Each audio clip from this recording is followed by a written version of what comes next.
Mark எழுதின சுவிசேஷம் ஒன்றையா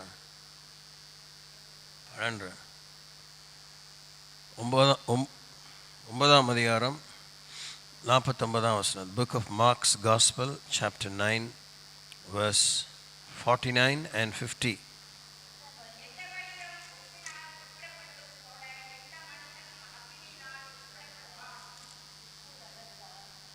எந்த பலியும் உப்பினால் உப்பிடப்படுவது போல எந்த மனுஷனும் அக்கினியினால் உப்பிடப்படுவான். உப்பு நல்லதுதான். உப்பு சாரமற்று போனால் அதற்கு எதினாலே சாரம் உண்டாக்குவீர்கள். உங்களுக்குள்ளே உப்புடையவர்களாய் இருங்கள். ஒருவரோடு ஒருவர் சமாதானம் உள்ளவர்களுமாயும் இருங்கள். செபிப்போம். ஆண்டவரே, மனமிறங்கும், அடைந்தாயிற்று அல்லது முற்றிலும் தேறினுள்ளானோம் என்று சொல்லிக்கொள்வதற்கு ஒன்றுமில்லை. ஒன்று செய்கிறோம், பின்னாணிகளை மறந்து முன்னாணிகளை நாடி கிறிஸ்து இயேசுக்குள்ளே தேவன் அழைத்த பரம அழைப்பின் பந்தய பொருளை நோக்கி ஆசையாய் தொடரும் ஒரு ஈடுபாடுள்ள உத்தரவாதமிக்க உண்மையுள்ள ஒரு வாழ்க்கையை தாங்க என்று வேண்டிக் கொள்கிறோம். உமக்கே நன்றி சொல்கிறோம். இயேசு நாமத்தில் பிதாவே. இப்போ நான் சொல்ல போகிறத இந்த ஊழிய பாதையில் நூற்றுக்கணக்கான முறை நான் உங்களுக்கு நூற்றுக்கணக்கான முறை மிகவும் கம்மி, ஆயிரக்கணக்கான முறை சொல்லியிருக்கிறேன். அதில் மிகவும் இல்லை, குறையும் இல்லை, அதில் ஒன்றும் பெருமையும் இல்லை, தாழ்மையும் இல்லை. இத்தனை முறை நானுமே சொல்லியும் நீங்களுமே கேட்டும் நம்ம வாழ்வு இன்னும் கவன சிதறுதல்களுக்குள்ளாக கிடக்கிறதே. நம்முடைய வாழ்வு இடிபாடுகளுக்குள்ளாக இருக்கிறதே. நம்முடைய வாழ்வு திரும்பியும் மராமத்து பார்க்குற மாதிரி சீர்திருத்தம் அடைவதிலே தான் நம்ம நேரம் நிறைய செலவாகுது. நாம் எழும்பி பிரகாசிக்கவோ வளர்ச்சியை காணவோ அந்த வளர்ச்சிக்கேற்ற வெற்றியை இல்லைன்னா அதுக்குரிய பெருக்கத்தை, தேவனுடைய மகிழ்ச்சியின் பெருக்கத்தை நாம் நினைவில் கொண்டு முன்னேறுவது என்பது மிகவும் தட்டுப்பாடுக்குள்ளதாக இருக்கிறது. இதையெல்லாம் நம்ம கவனித்து தான் ஆகணும். நான் சொல்ல வந்தது என்னன்னா, இயேசு 4 சுவிசேஷ புஸ்தகத்திலும் அதில் தொகுத்து வழங்கி இருக்கிறாங்க. வேதத்தை தொகுத்து வழங்கி இருக்கிறாங்க அதிகாரங்களாக, வசனங்களாக. மத்தேயுல 28 அதிகாரம், மார்க்கில் 16 அதிகாரம், லூக்காவில் 24 அதிகாரம், யோவானில் 21 அதிகாரம். ஏறக்குறைய 28 10 38 44 44 64 68 68 20 88 89 அதிகாரம் சுவிசேஷ புஸ்தகம் மாத்திரம். Purely spoken by Christ. இயேசுவே நேரடியாக பேசிய அந்த விஷயங்களை அவர்கள் காதாரம் கண்டும் காதார கேட்டும் அவரோடு நடைப்பயணமாக இருந்து பார்த்ததை தூய ஆவியானவர் நினைவுபடுத்தி இந்த 4 நற்செய்தியாளர்கள் மூலமாக இயேசு இம்மைக்குரிய மறுமைக்குரிய விஷயங்களை, மரணத்துக்கு பின்னே இருக்கிற வாழ்க்கையை, முடிவில்லா வாழ்க்கையை, பழைய ஏற்பாட்டிலே நிறைவேறாத விஷயங்கள், புதிய ஏற்பாட்டில் நிறைவேற வேண்டிய விஷயங்கள், நிறைவேறி இருக்கிற விஷயங்கள், நிறைவேறி கொண்டிருக்கிற விஷயங்கள் எல்லாவற்றையும் ஆண்டவர் சொல்லியிருக்கிற மத்தியிலே இப்படி மிகவும் ஒரு ஒரு ஆழ்ந்த கவனத்துக்குள்ளாக, கருத்துக்குள்ளாக மூழ்கி இருந்து ஆய்ந்து பார்த்து, ஆராய்ந்து பார்த்து, உய்த்து உணர்ந்து பார்த்து, உண்மையோடு உறுதியோடு ஒரு உத்தமையான மனவாட்டியாய் மாறும்படியான நேரடியான எதிர்பார்ப்பை ரத்ன சுருக்கமாக கராராக பேசியிருக்கிறார். இப்படிப்பட்ட வாக்கியங்கள் இந்த 89 அதிகாரத்தில், அதில் ஆயிரக்கணக்கான வசனங்கள் இருக்கும். அதில் நான் இந்த ரகமான விஷயங்களை ஆண்டவர் சொல்லும்போது அதை அவர் திரும்பி சொல்லவே இல்லை.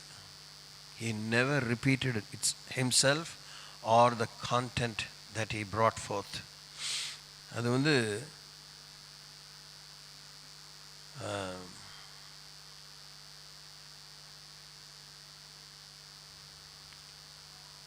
என்ன சொல்வது, அச்சத்துக்குரியது, அதிர்ச்சிக்குரியது, திகைப்புக்கு உரியது. தீவிரப்பட்டு இறைஞ்சி மன்றாடி இரக்கத்தை கேட்க வேண்டும். அவர் திரும்பி சொல்வாரா என்று எனக்கு தெரியவே தெரியாது. அப்படி சொல்லணும்னு கூடலாம் நான் யோசித்ததெல்லாம் உண்டு. ஆனால் அதுக்கு நானாக அல்ல, தேவ துணையோடு நான் உணர்ந்த ஒரு விஷயம். நம்ம இந்த செய்தியின் சாராம்சம் இதுதான். இன்னொரு முறை ஆண்டவர் எனக்கு சொல்ல மாட்டார், எழுதி தந்த வேத வசனத்துக்கு சென்று அதை ஒரு முறைக்கு 1000 முறை என்ன பல்லாயிரம் முறை நானே உச்சரித்து வாசித்ததுனாலே நான் பாக்கியவான் என்று நான் ஒரு மாய திருப்தி கொள்ளாமல், அங்கே என்ன சொல்லப்பட்டதோ அதற்கேற்ற ஒத்துழைப்பை நான் காண்பிக்கும்படி அந்த குறிப்பிட்ட நாளிலே ஒரு உள்ளுணர்வோடு உண்மையோடு கேட்டதை இனி அடுத்த நொடிக்கு நான் காலதாமதமாக்கி விடாதபடி அதற்கேற்ற மனம் திரும்புவதற்கேற்ற கனியை கொடுக்கும்படி நான் முற்பட்டால் ஒருவேளை பர்ஹாப்ஸ் தேவன் இரக்கம் பாராட்டுவார். நான் அடைய வேண்டிய திருப்பத்தை, விடுதலையை, மன்னிப்பினாலே உண்டாகும் சகாயத்தை நான் பெறுவதற்கு வாய்ப்பு இருக்கிறது. அப்படிப்பட்ட அந்த விசேஷமான அந்த தனித்தன்மை வாய்ந்த வாக்கியங்கள், பரலோக ராஜ்யத்துக்கு அடுத்த இறை சாயல் மறுபடியும் நம்மிலே ஸ்தாபகமாக வேண்டிய அந்த விடுவிக்கும் பேர் உண்மைக்கு அடுத்த விஷயத்தில் உப்பை பற்றி ஆண்டவர் சொல்லுகிறார். பழைய ஏற்பாட்டிலும் சொல்லியிருக்கிறார். இப்போ இயேசு வந்த பிற்பாடு இனி யாரும் நமக்கு சொல்கிறதுக்கு இல்லை. அதுதான் நான் சொல்ல வந்த மேட்டர். பழைய ஏற்பாட்டையும் பரிசுத்த ஆவியானவர் தான் எழுதினார், புதிய ஏற்பாட்டையும் பரிசுத்த ஆவியானவர் தான் எழுதினார். பழைய ஏற்பாட்டிலே மறைமுகமாக பலிபீடத்தோடு பலிப்பொருளோடு பலியாக வேண்டிய தியாகமாய் ஆண்டவருடைய கண்களிலே ஏற்புடையவர்களாக இருக்க முடியாத தேவன் எதிர்பார்த்த வழிமுறைகள், ஏகுமுறைகள்,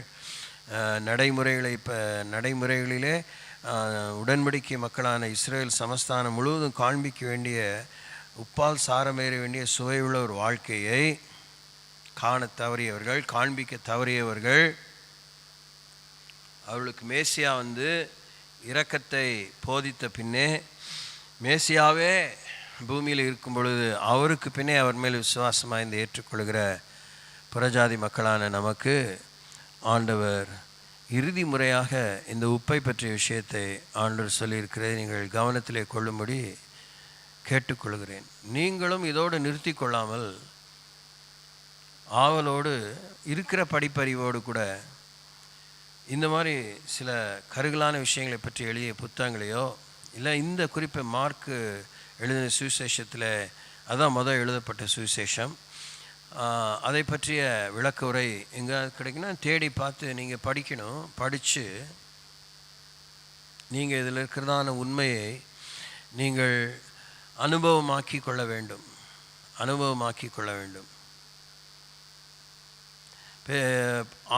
ஆராய்ந்து பார்த்து சொன்னவருடைய வார்த்தையெல்லாம் அல்ல தட்டுங்க நான் சொல்லலை, ஆனால் அதுவே வேத வாக்குன்னு தொங்காதீங்க. இப்போ நான் வந்து 1 or 2 எக்ஸாம்பிள்ஸ் ஏதாவது சொல்லக்கூடும், சொல்லுவேன்னு எனக்கே தெரியாது. ஆனால் வேத வசனத்தையே வியாக்கியானம் பண்ணுறது தான் சால சிறந்தது. அதுதான் முடிவானது. ஆனால் நடைமுறை வாழ்வில் நீங்கள் புரிஞ்சிக்க வேண்டிய நடைமுறைப்படுத்தும் ரகசியங்களை, அப்ளிகேஷன் டீட்டெயில்ஸ், நுவான்சஸ், அதை நீங்கள் தான் கவனமாக கண்டுபிடிக்கணும். What it means to have salt in our life, how to remain, continue to be salty. நமக்குள்ளே உப்புடையவர்களாக இருங்கள்னு சொல்லியிருக்கிறாரு.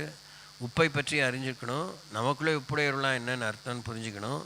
உப்போடைய வேலை என்னன்னு தெரிஞ்சுக்கணும். உப்புக்கு நமக்கு என்ன சம்மந்தம்னு தெரிஞ்சுக்கணும். நம்முடைய ஆவி ஆன்மா சரீரத்துக்குமே சம்மந்தப்பட்ட விஷயத்தில் இந்த உப்பு உடைய வேலை என்ன, இதெல்லாம் நாம் தான் புரிஞ்சுக்கணும். இதெல்லாம் இப்போ இந்த நேரத்துக்குலாம் என்ன சொல்ல முடியாது. ஆல்ரெடி கொஞ்ச நேரம் தான் இருக்குது, 20 minutes தான் இருக்குது. எந்த பலியும் உப்பினால் உப்பிடப்படும்.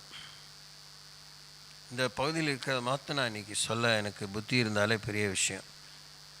எந்த பலியும் அப்படின்னா பலி இருக்குது. There is a required sacrifice from the children of God toward God. தேவனிடமாக தேவன் எதிர்பார்க்கும் விஷயத்தில் ஆண்டவர் நம்மிடத்தில் பலியை எதிர்பார்க்கிறார். அவரே பலியாயிட்டாரு, நான் ஏன் கொடுக்கணும் தையா தக்கான்னு குதிக்கக்கூடாது. அவர் எதிர்பார்க்கிற பலிகள் உண்டு. நம்மாலே செலுத்த முடியும், செலுத்த வேண்டும் என்கிற பலியை தேவன் ஒதுக்கவில்லை. அப்போ இந்த பலி என்ன? பிரஜாபதி கிருபாதார பலி, ஒரே தரம் பலியிடப்பட்ட தேவ ஆட்டுக்குட்டியானவர். அந்த ரகத்தில் தேவன் நம்மகிட்ட வந்து எதையுமே அப்ரோச் பண்ணதே இல்லை. நம்மளை அவர் இழுத்து வச்சு பேசினதே இல்லை. There is no reference at all. நமக்காக முழுமையாக வரைஞ்சி கட்டிட்டு நம்ம பற்றி அந்த ஒரே பலியை, உத்தம பலியை, பிதாவை பிரியப்படுத்தும் பலியை ஆண்டவர் நமக்காக முழு தியாகமாக தன்னார்வமாக மன மகிழ்ச்சியோடு,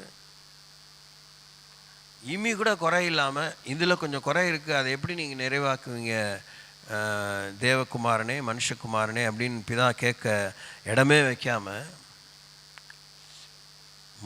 முழுமையாக ஆண்டவர் பலி செலுத்தினார், மரித்தார், அடக்கமிடப்பட்டார், உயிரோடு எழுந்தார், இன்று ஜீவிக்கிறார். அதனாலே பாவ மன்னிப்பு நிறைவானது, பாவ மன்னிப்பு, நிறைவான பாவ மன்னிப்பு நம்மிலே நமக்கு வழங்கப்பட்டது தொடர்கிறது. ஸோ ஸ்ட்ரெயிட்டாகவே தேவையில்லாமல் குப்பாச்சி குழப்பாச்சின்னு ஆண்டர்கிட்ட குழப்பத்தை கொண்டு போகாமல், குழப்பி அவரை ஏமாற்றாமல், நம்மளை ஏமாற்றிக்காமல், சாத்தானுக்கு நல்லா சூப்பராக திறந்த வாசலை வைக்காமல், கல்வாரி பலியை இதில் சுட்டி காமிச்சு இதில் மேற்கோள் காட்டி குளிர் காயாதீங்க. நாம் பலியிட வேண்டிய பலிகள் உண்டு. எந்த பலியும் எழும்போது பழைய ஏற்பாட்டில் செலுத்தப்பட்ட பலியும் எங்கேருந்து ஆரம்பிச்சிக்கலாம்? காயின் ஆபேலேருந்து ஆரம்பிச்சிக்கலாம். அங்கே தான் பலியிடப்பட்ட விஷயத்தை பற்றி நம்ம பார்க்குறோம். ஆபேல் ஆண்டவருக்கு சுகந்த வாசனையான உகந்த ஒரு காணிக்கையை பலியாக செலுத்தினான், அவரை தொழுது கொண்டான். காயின் அதை அப்படியாக செய்யவில்லை. அங்கிருந்தே பலிகள் தொடர்ந்தன. இன்னும் அதற்கு முன்பாகவே ஏதேனுக்குள்ளாக தேவன் பலியிட்டார். ஏதோ ஒரு மிருகத்தை அடித்து அதன் தோல் உடையை ஆதாமுக்கு ஏவாளுக்கும் நிர்வாணத்தை மூடும்படி ஆண்டவர் உடுத்தினார். So all kinds of sacrifices have been going on all this millennia. 6000 ஏறக்குறைய 6000 ஆண்டுகளாக பலிகள் நடந்த மேனியாய் அரங்கேறி கொண்டே இருக்கின்றன. அஞ்ஞானிகள் பலியிடுகிறார்கள். அறியப்படாத தேவனுக்கு பலிகளை செலுத்துகிறவர்கள் உண்டு, மனுஷனுக்கு பலி செலுத்துகிறவர்கள் உண்டு. எல்லாமே இருக்க போக எந்த பலியும் உப்பினால் உப்பிடப்படுவது போல. அஞ்ஞானிகள் செலுத்துகிற பலியில் உப்பு வைக்கிறாங்களான்னு இம்மீடியட்டாக எனக்கு சரியாக ஞாபகம் இல்லை. அது நமக்கு அவசியம் இல்லை. நாம் இப்போ அஞ்ஞானிகள் கிடையாது. ஆனால் அஞ்ஞானிகள் போல் நடந்துக்கிட்டால் மண்டையே பழக்கிற மாதிரி தலையில் கொட்டிக்கிட்டாலும் ஒன்றும் பிரச்சனை இல்லை. ஆண்டவர் சுகமாக்குவார். மனம் திரும்ப கேட்ட துக்கம் இருந்தால் ஏதோ ஒரு நன்மையை செய்வார், மண்டையெல்லாம் வெடிச்சிடாது, முன்னேறத்துக்கு வாய்ப்பு இருக்குது. அந்த அளவுக்கு நமக்கு சூடு சொரணை, மான வெக்கம், மதிப்பு, மாண்பு, மாட்சிமையோடு தேவனை நாம் பின்பற்ற நம்ம தான் முன் வரணும்.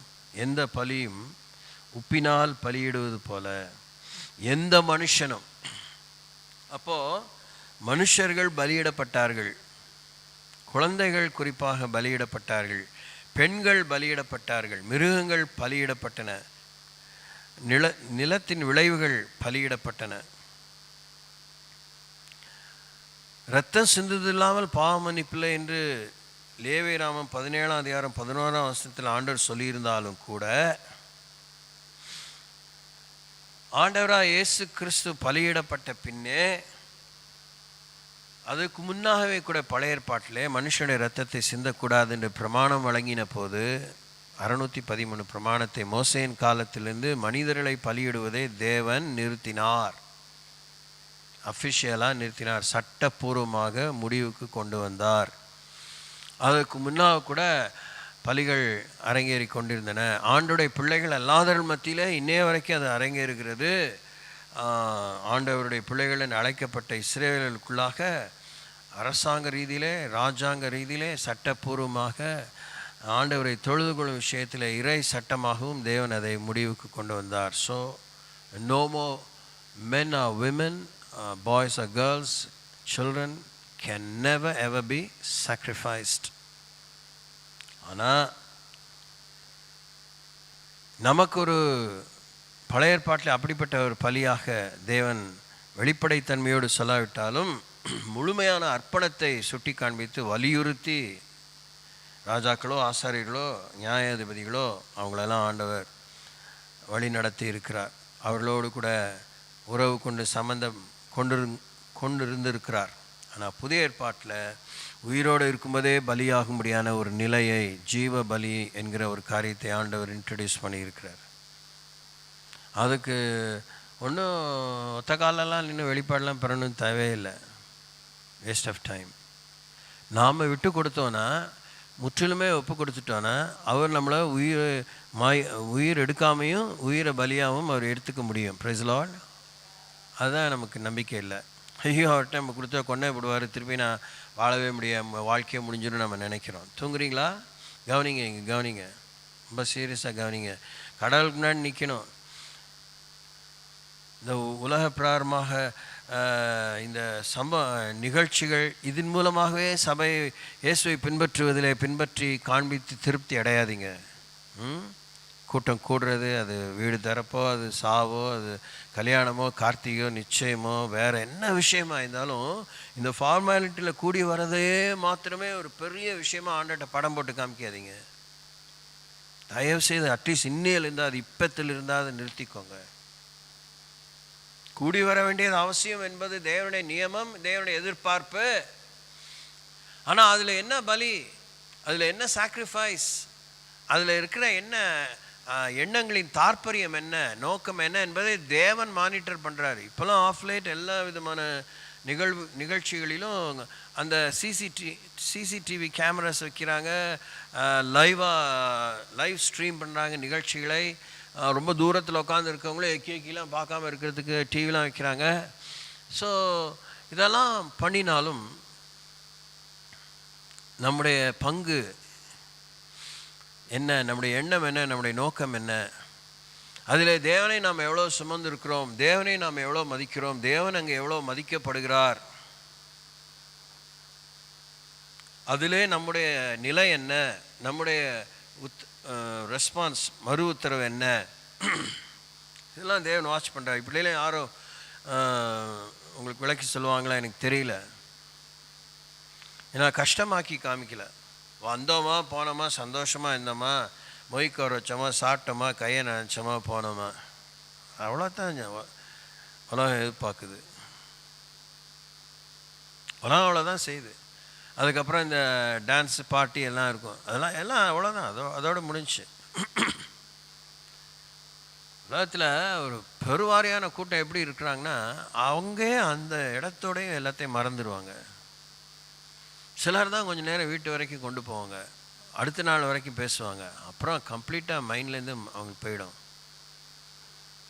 ஆனால் தேவனோடு நமக்கு இருக்கும் இந்த உறவு மறந்து போகிறதுக்கும், ஆமாம் அந்த நாளே மறந்துட்டேன்ல, ஆமாம் என் பிறந்தநாளே எனக்கு ஞாபகம் இல்லை, என்னுடைய கல்யாண நாளே எனக்கு ஞாபகம் இல்லை, ஆமாம் அந்த எனக்கு இயேசு ஏற்றுக்கொண்ட நாளே ஞாபகம் இல்லை, இப்படியெல்லாம் நம்ம சொல்லிகிட்டு இருக்கோம். உண்மையாகவும் இருக்கலாம், சும்மா பாசாங்காகவும் இருக்கலாம், அதுவுமே ஒரு விஷயம் இருக்குது. ஆனால் தேவன் நம்மோடும், நாம் தேவனோடு இருக்கிற ஏதாவது சம்பவம் நடந்திருந்தா, ஏதாவது ஒரு நிகழ்வு நடந்திருந்தா, ஏதாவது ஒரு வார்த்தை பகிர்தல் ஏற்பட்டிருந்தா, அவருடைய ஞாபகத்திலேருந்து அது மறைகிறதே இல்லை. நீ ஃபோட்டோ பிடிக்காமல் இரு, நீ வீடியோ எடுக்காமல் இரு, கர்த்தர் எல்லாத்தையும் பதிவு செய்கிறார். உங்களுடைய உறவு எப்படி இருக்கு ஆண்டவரோட? How does your relationship, how is your relationship with God? உங்களுடைய உறவு ஆண்டவரோட எப்படி இருக்குது? அவருடைய நினைவில் இடம் பெற்றிருக்கிறதா? ரொம்ப விமர்சையாக நடக்கிற சம்பவங்களாக இருக்குது. கண்டிப்பாக ஊரே பேசிக்குது. ஒரு சில நான் சொன்னது போல் ஒரு சில நாட்கள் ஒரு வாரம் வரைக்கும் பேசுவோம். இல்லை அதுக்கு இணையான சம்பவம் என்றைக்காவது பெரிய இடைவெளிக்கு பிறகு நடந்தால் அன்றைக்கி அந்த இடத்துல அப்படி நடந்துச்சில்ல அப்படின்னு சொல்கிறோம். அப்போ தான் நமக்கு நினைப்பே வருது.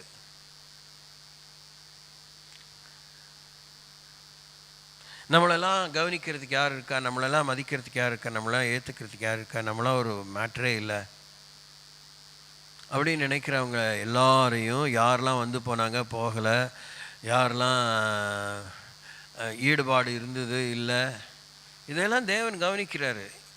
நான் சொல்கிறத நீங்கள் சொன்னதை விட்டு சொறையை பிடிச்சிக்கூடாது. உங்களுக்குள்ளே உப்புள்ளவர்களாக இருங்கள், அதான் மேட்டரு. எல்லா பலியும் ஒப்பிடப்படுவது போல நீங்களும் உப்புள்ளவர்களாக இருங்கள். எந்த பலியும் உப்பினால் ஒப்பிடப்படுவது போல எந்த மனுஷனும் அக்கினினால் ஒப்பிடப்படுவான். அப்போ நம்ம ஆக்டிவிட்டீஸ் 1 கொரிந்தியர் 3 வாசிக்கிறது போல அக்கினியினூடாக பரிசோதிக்கப்படுகிறது. நான் சொன்னது சுகாதாரமாக எடுத்துக்கணும்னு சொன்னேன், நடுநிலைமையில் எடுத்துக்கணும்னு சொன்னேன். இப்போ யோபின் புஸ்தகம் 1 யோபினுடைய விஷயத்தை பற்றி நாம் பார்க்கும்போது அவருமே இந்த மாதிரி சந்தோஷமான விஷயங்கள்லாம் நடத்தினார், நிகழ்ச்சியெல்லாம் நடத்தினார். அந்த மாதிரி ஏதாவது விஷயத்தில் பிள்ளைங்க ஏதாவது ஏட்டிக்கு போட்டியாக ஒரு லெவல் மீறி பேசியிருப்பாங்க, நடந்துக்குப்பாங்க, அவசங்கையாக நடந்துருப்பாங்க, ஏதாவது தப்பு பண்ணியிருப்பாங்க. அதுக்கெலாம் அவர் உத்தரவாதியாக இருந்து தேவனிடத்தில் ஒப்புரவாகி பிள்ளைகளுக்காக பலி செலுத்தி தன் நீதியை காத்துக்கொண்டு ஒரு உத்தமமான நீதிமானாக இருந்திருக்கிறார் என்பதை பரிசுத்தான் எழுதியிருக்கிறார். இப்போ நாம் புரிஞ்சிக்க வேண்டிய ஒரே விஷயம், நமக்குள்ளே உப்புள்ளவர்களாக இருங்கள். அதை பற்றி தான். நமக்குள்ளே இருக்கிற உப்பு கூட்டத்துலேயும் வீணாக போகலாம், தனியாகவும் வீணாக போகலாம். அதுக்காகத்தான் இந்த எக்ஸாம்பிள்லாம் உங்களுக்கு சொல்கிறேன். இதெல்லாம் ரொம்ப பர்ஃபெக்ட் எக்ஸாம்பிள். நான் பீத்திக்கு இஷ்டப்படல, எனக்கு தெரியாது. But what ever I understand, நானே கூடன்னு சொல்லும்போது நானும் அதில் ஒருத்தந்தாங்கிறதுக்காக சொல்கிறேன். நானே கூடன்னு நான் பெரிய ஆள் மற்றவங்களா என் வீட்டு சமாச்சாரம் என்னுடைய காரியம், I can do it as I like. அதுக்கு எனக்கு சுதந்திரம் உண்டு, உரிமை உண்டு. ஆனால் விடுதலை உண்டா? அதான் மேட்டர். அதை செஞ்சுட்டு நான் சிக்கிக்கிறேனா, சிக்க வைக்கிறானா? அதான் மேட்டர். அந்த மாதிரி சம்பவங்களில் எனக்கு வலை விரிக்கப்படுகிறதா, நான் வலை வீசுகிறேனா? இதெல்லாம் ஆண்டவர் பார்க்குறாரு. சோத்திரம். Praise the Lord. தூங்குறவங்கள அல்லையில சொல்லுங்கள். உங்களுக்குள்ளே உப்புள்ளவர்களாக இருங்கள். உங்களுக்குள்ளே உப்புள்ளவர்களாக இருங்கள். ரொம்ப எச்சரிக்கிறேன். நீங்கள் நக்கலாக இழிச்சிட்டு வழக்கம் போல் அது மாதிரி கூட்டம் முடிஞ்சோன்னே உங்கள் வேறு ஆவி உங்களுக்குள்ளே வந்துடுதுல்ல, அது இன்னும் உங்களால் ஜெயிக்கவே முடியல. ஆஸ் லேடிஸ் எங்களுக்குள்ளே மாத்திரம் வரலாம் சொல்ல வரல. That's not the issue. Examination ஹாலில் யோசிச்சு பாருங்கள், நம்மளாம் ஸ்டூடெண்ட்டாக இருந்தோம், எப்படி இருந்திருப்போம்? அதோ அந்த பறவை போல பறக்கவே அப்படி பாடிட்டா உட்காந்துருப்போம். கேள்வி புரிஞ்சிக்கிறதுலையும் கேள்விக்கேற்ற விடையை மனசில் கொண்டு வரத்துக்கும் அடுத்த பேப்பரை பார்க்கவே பயமாக இருக்கும். அவன் வாட்டுக்கு எழுதிட்டே இருக்கான், என் கை போகவே மாட்டேங்குதே. வாழ்க்கையில் கவனம் நமக்கு இருக்கா? அதுதான் நம்ம கற்றுக்கொள்ள தவறிக்கிட்டே இருக்கோம். உங்களுக்குள்ளே உப்புள்ளவர்களாக இருங்கள் என்பது நான் புரிஞ்சுக்கிறதெல்லாம் இன்றைக்கி சொல்கிறேன். Hopefully it is getting recorded. எவ்வளோ இந்த உப்பை பற்றி பல கோணத்தில் எடுத்துரைத்திருப்பார்கள். பிரயோஜனமாக எல்லாத்தையும் எடுத்துக்குவோம், வேண்டாம் அதை ஒதுக்கிடுவோம்.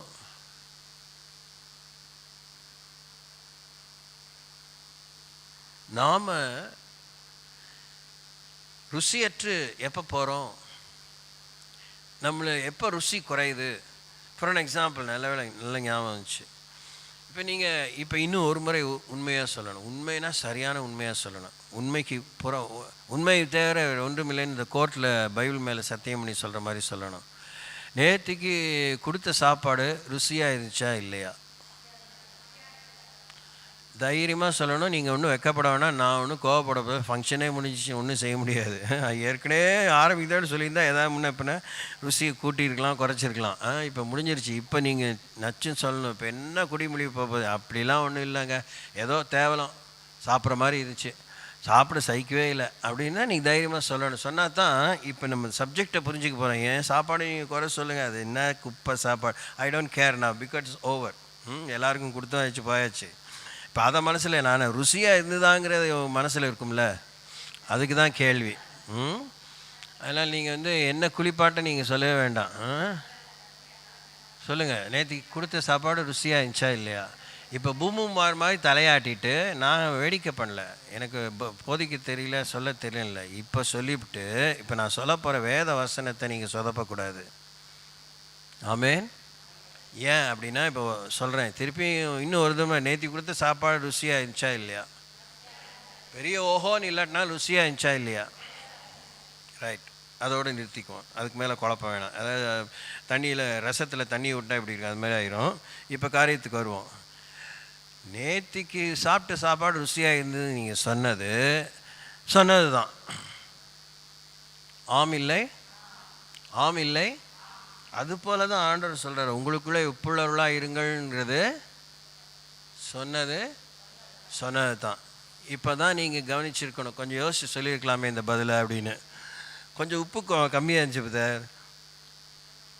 நேற்றுக்கு நான் ஒருத்தர் கூட பக்கத்தில் உட்காந்து சாப்பிட்டேன்னா, அவர் ஏற்கனவே எல்லாரும் உப்பு வச்சாரா, இன்னும் கொஞ்சம் உப்பு வைங்கினார். எனக்கா ஆஹா, இவர் நாக்கு வேறு மாதிரி, அந்த சமயக்காரனுடைய நாக்கு வேற, இவர் நாக்கு வேற.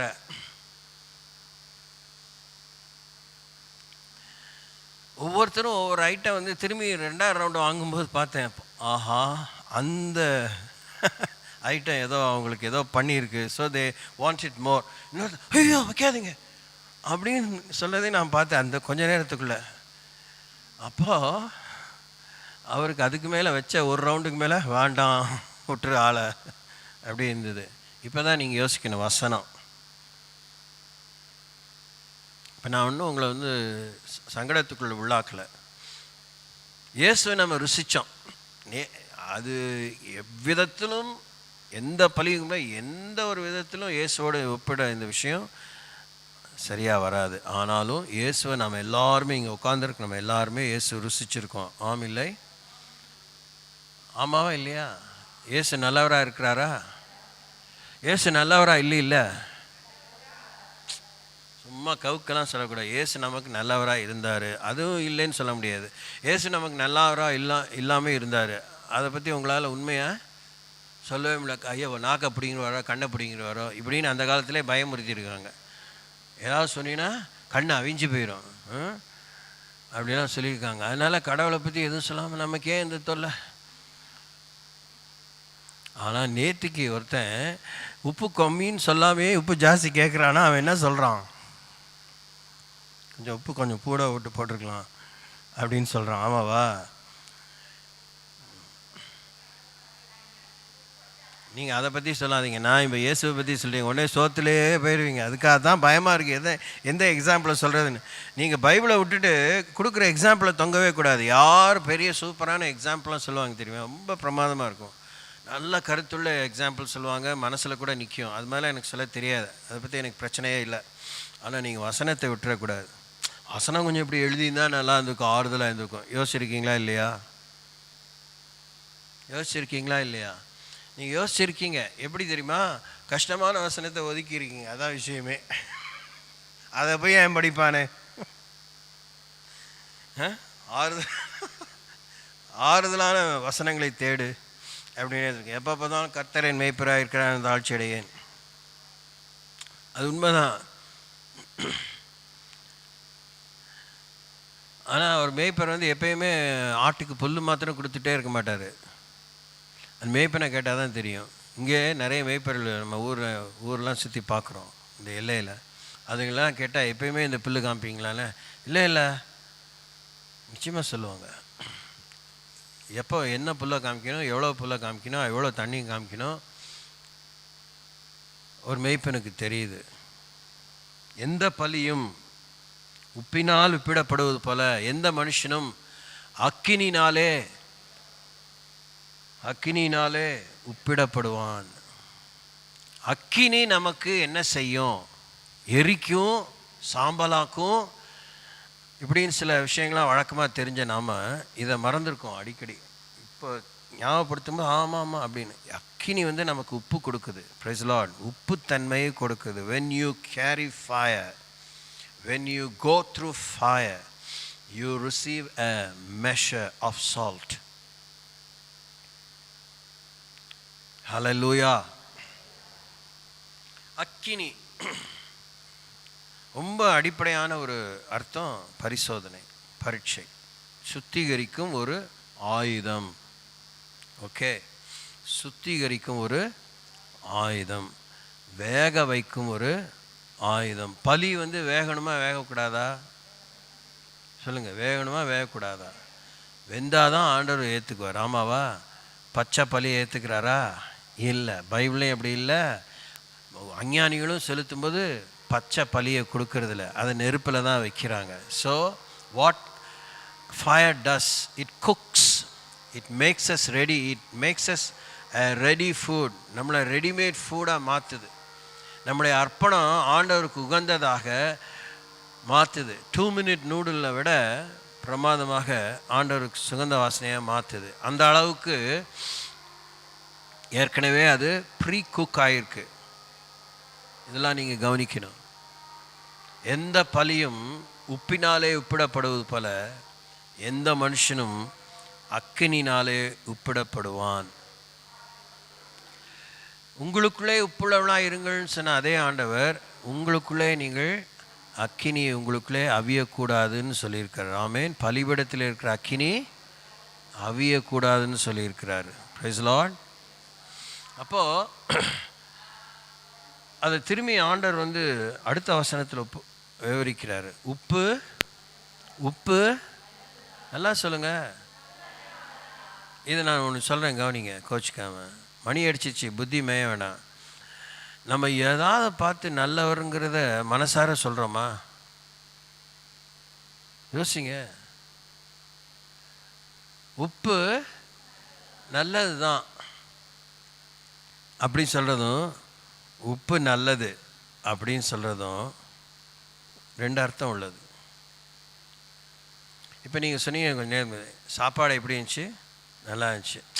நல்லது தான், நல்லா தான் இருந்துச்சு அப்படிங்கிறதுக்கும் சாப்பாடு பிரமாதம்னு சொல்கிறதுக்கும் பெரிய வித்தியாசம் இருக்குது. ஆமாவா? உப்பு நல்லது தான். உங்களுக்கே சொல்லிக்கோங்க, நான் நல்லவ தான்,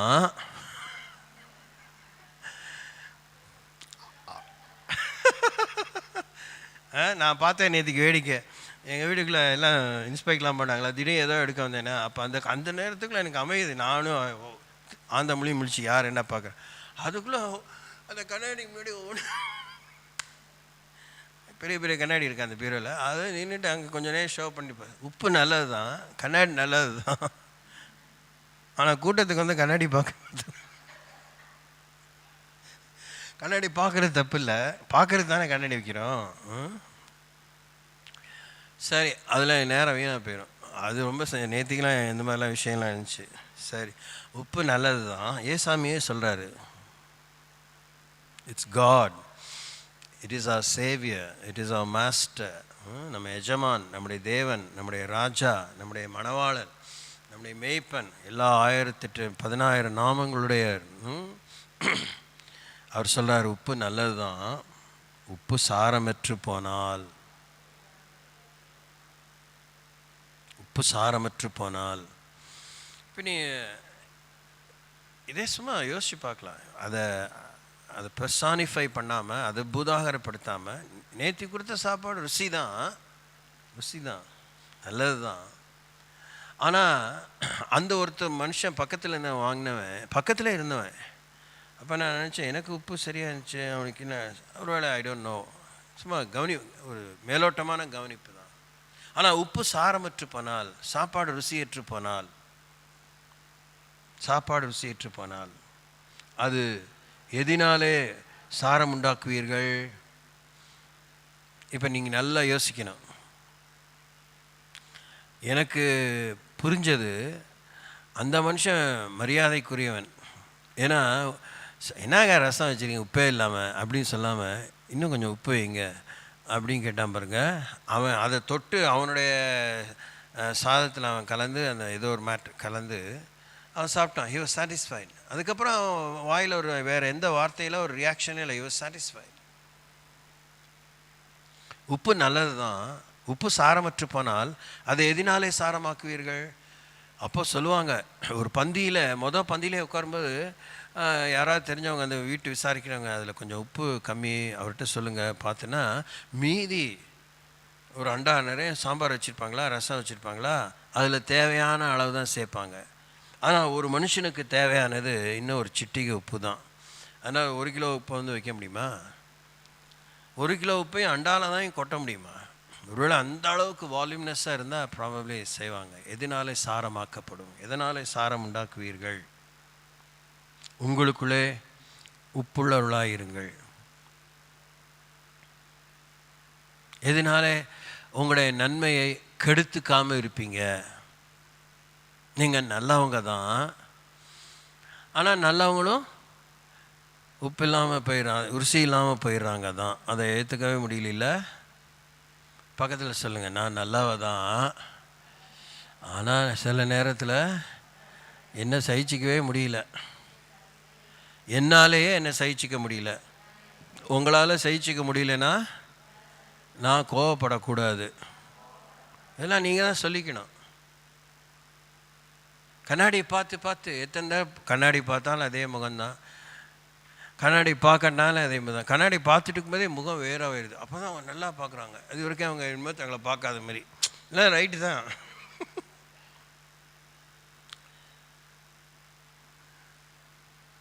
அது நேற்றுக்கு இந்த சரி, I don't want to distract my self. அதற்கு எதினாலே சாரம் உண்டாக்குவீர்கள்? உப்புக்கு சாரம் எது கொடுக்குமோ? புளி கொடுக்குமா? இப்போ கவனிங்க வேமா. உப்பு கம்மியாக இருந்தால் அது சரியான அளவுக்கு, அதாவது 10 mg 10 மில்லிகிராம்ஸ் உப்பு வேணுங்கிறது குறைஞ்சிருச்சு, 8 ஆயிடுச்சு. 2 மில்லிகிராம் புளி சேர்த்துக்கலாமா? சொல்லுங்கள். நீங்கள் இல்லத்தரசிகள், சமையலில் குயின்னு என்னையா புளியை சேர்க்காமல் இன்னும் உப்பு போடுறேன் அப்படின்னு சொல்லுவீங்களா? கொஞ்சோண்டு இதான் மிளகாப்பொடி போடலாமா? சாம்பார் பொடி போடலாமா? மல்லிப்பொடி போடலாமா? எத்தனை விதமான பொடி இருக்குது, கலர் எல்லா கலர் பொடியும் போடலாமா? சொல்லுங்கள். அதில் உங்களுக்கு சண்டை இல்லையே? உங்களுக்குள்ள 1000 சண்டை இருந்தாலும் அதில் ஒன்றும் சண்டை இல்லையே. உனக்கு என்ன தெரியும், உப்பை போடுற, கொஞ்சம் ஜீனி போடு, இனிப்பும் உப்பு நல்லாயிருக்கும், கட்டா மிட்டா அப்படிங்கிற மாதிரி 50-50 ஒரு ஸ்நாக்ஸ் சாப்பிட்ற மாதிரி போடலாமா? என்ன செல்வி?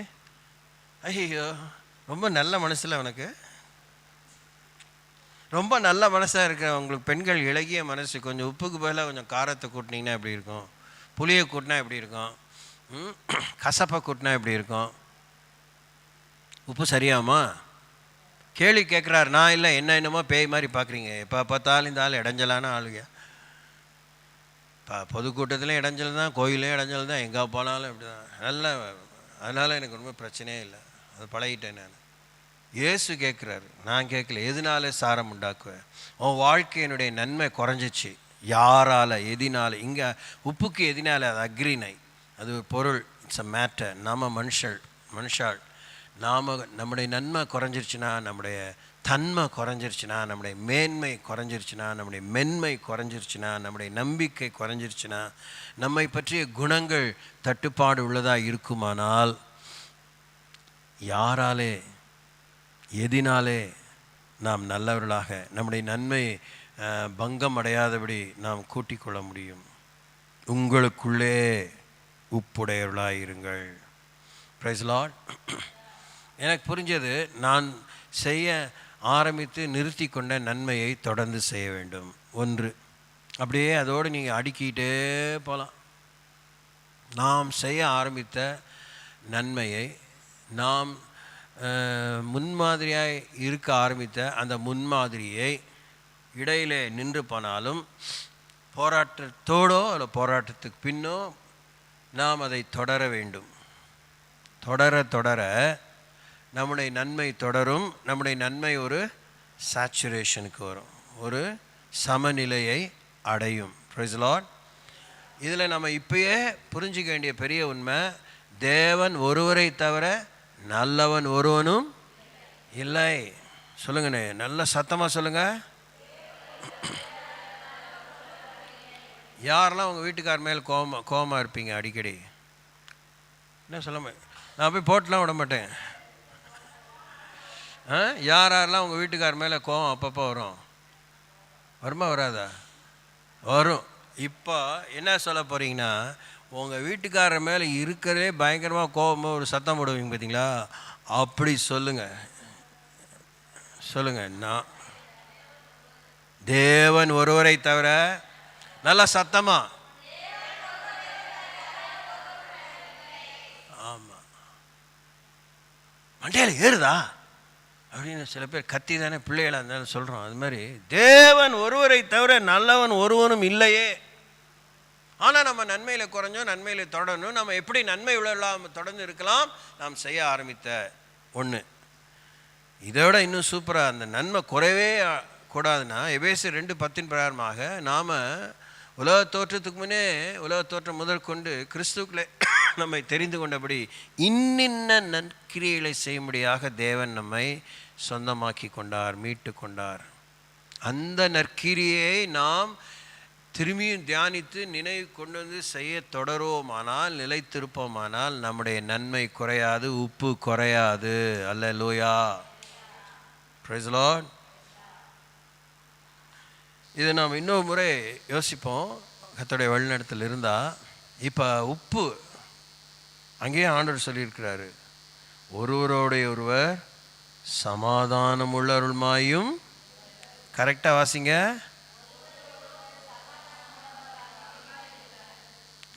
கரெக்டாக வாசிங்கன்னு சொன்னேன், வேகமாக வாசி முடிச்சிடாதீங்க. ஒருவரோடே ஒருவர் சமாதானம் உள்ளவர்களாயும் இருங்கள். பரிமளாஸ்ட வாசிங்க. ஒருவரே ஒருவர். பார்த்தீங்களா, எனக்கு தெரியுமே, கண்ணாடி போட்டு இல்லை எங்கே கவனிங்க, எங்கே கவனிங்க, என்ன கவனிங்க, ஏன் அவசரப்படு. உங்களை நான் குறை சொல்கிறதுக்காக வேடிக்கை பண்ண செய்யலை. செல்வி வாசி. கண்ணாடி போட்டாலும் எப்படி பண்ண, ஏன் பாஸ்டர் என்ன சொல்கிறப்படிங்க, வேண்டாம் பாஸ்டர். இங்கே பாருங்கள், இப்போ கவனிங்க. இல்லை நீ வாசிக்க வேண்டாம் பாஸ்டர்ன்னு சொல்லல, அது ஒரு ரெஸ்பான்ஸு. எடுத்தோடனே ஒரு சொன்னீங்களா, அது ஒரு பாயிண்ட்டு. வேறு யாராவது நீங்கள் வாசிங்க. ஒருவரா, ஒருவரோடு ஒருவர் அப்படியே போட்டிருக்கு. வெரி குட், வண்டர்ஃபுல், கரெக்டாக வாசிட்டீங்க. வேறு யாராவது வாசிங்க. சில பேர் வாசிக்கவே மாட்டீங்க கோயில். இல்லை, நம்ம இம்மாக்குலேட்னா சூப்பர் நேம். யார் இங்கே யாருக்குமே அந்த பேரே இல்லை, தனி பேர். யான் சொல்லுங்க, வாசிங்க. ஒருவரோடைய ஒருவர், வண்டர்ஃபுல். சமாதானம் உள்ளவர்களாக இருங்கள் அப்படிங்கிறது ஒரு அர்த்தம். சமாதானம் உள்ளவர்களாயும் இருங்கள் என்பது இன்னொரு அர்த்தம். ஒருவரோடைய ஒருவர் சமாதானமாக இருங்கள் என்பது கட்டளை. ஒருவரோடைய ஒருவர் சமாதானம் உள்ளவர்களாயும் இருங்கள் என்பது கட்டளையோடு கூடிய விண்ணப்பம்.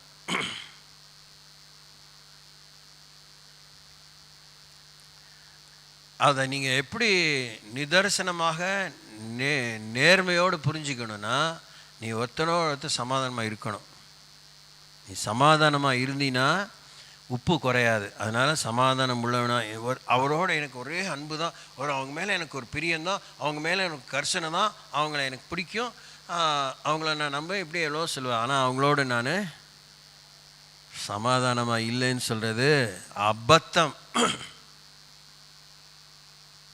ஒருவரோடைய ஒருவர் எப்படியெல்லாம் இருந்திருப்பீங்க, இருக்க விரும்புவீங்க. ஆனால் நீங்கள் ஒருவரோடைய ஒருவர் சமாதானம் உள்ளருளுமாய் இருங்கள். கரிசனையாக இருக்கிற நீங்கள், அன்பாக இருக்கிற நீங்கள், அப்படியே பாசமாக இருக்கிற நீங்கள், என்னென்னமோ அதெல்லாம் அவங்கவுங்களுடைய இமோஷன்ஸ், அதெல்லாம் ஓகே. ஆனால் அவனோட நீ சமாதானமாக இரு. இன்னைக்கு காலையில் எங்கள் வீடு அந்த இதெல்லாம் பிரிக்கிறது போகும்போது நேற்றுக்கு வராது வந்து விசாரிச்சுட்டு பார்த்துட்டு போகும்போது சண்டை என் கூட இல்லை, யார் கூட இருக்குது சண்டைனாலும் என் கூட சண்டையான். என்னங்க இது புது கதையாக இருக்குது அப்படின்னு. சரி இன்னைக்கு காலையில் இது வேத பாடம் போல் இருக்குது அப்படின்ட்டு. ஏன் இப்படி யோசிப்பீங்க? யார் கூட இருக்க சண்டை என் கூட. அதனால தான் நான் நேற்றுக்கு வரல. என்ன காரணம்? இது மொட்டை தலைக்கு முழங்காலுக்கு முடிச்சு போடுறதா இருக்கே. அவங்க யாரோ, நீங்கள் யாரோ தான். அதான் நீங்கள் வந்து நீங்கள் எதிரி இல்லை, நீங்கள் யாரோன்னா அவங்களுக்கு தெரியாத அந்நியன் தெரிஞ்சவர். ஆனால் அந்த மாதிரிலாம் நீங்கள் சொல்கிற விஷயத்துக்கும் எனக்கும் சம்மந்தம் இல்லை, நீங்கள் சொல்கிற அவருக்கும் எனக்கும் சம்மந்தமே இல்லை. ஆனால் அவர் நிமித்தம் நான் வரல. நீங்கள் எப்படி சொன்னால் என்ன சொல்கிறீங்கன்னு தெரியல.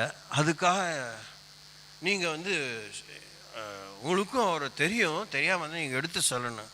அது வேற பத. வீட்டுக்கு வந்துட்டு அதை பற்றி காலையில் வந்தவொடனே பஞ்சாயம் பண்ணுற மாதிரி வந்துருக்கீங்க. புரியுதா உங்களுக்கு? ஏசாமி என்ன சொல்கிறாரு? உப்பை பற்றி சொல்லும்போது நீங்கள் ஒருத்தரோட ஒருத்தர் சமாதானமாயும் இருங்கள். நீங்கள் சமாதானம் குறைஞ்சிருச்சுன்னா உப்பு சாரமற்று போயிருக்குன்னு அர்த்தம். சொல்லுங்கள் பக்கத்தில், என் சமாதானம் எனக்குள்ளேயே குறைஞ்சிருச்சுன்னா ஏன் ருசி குறையுது. உங்களோட நான் பழகிற விஷயத்தில் சமாதானம் குறைஞ்சிருச்சுன்னா ருசி குறைஞ்சிருச்சு. இப்போ நீங்கள் எழுந்து நில்லுங்க.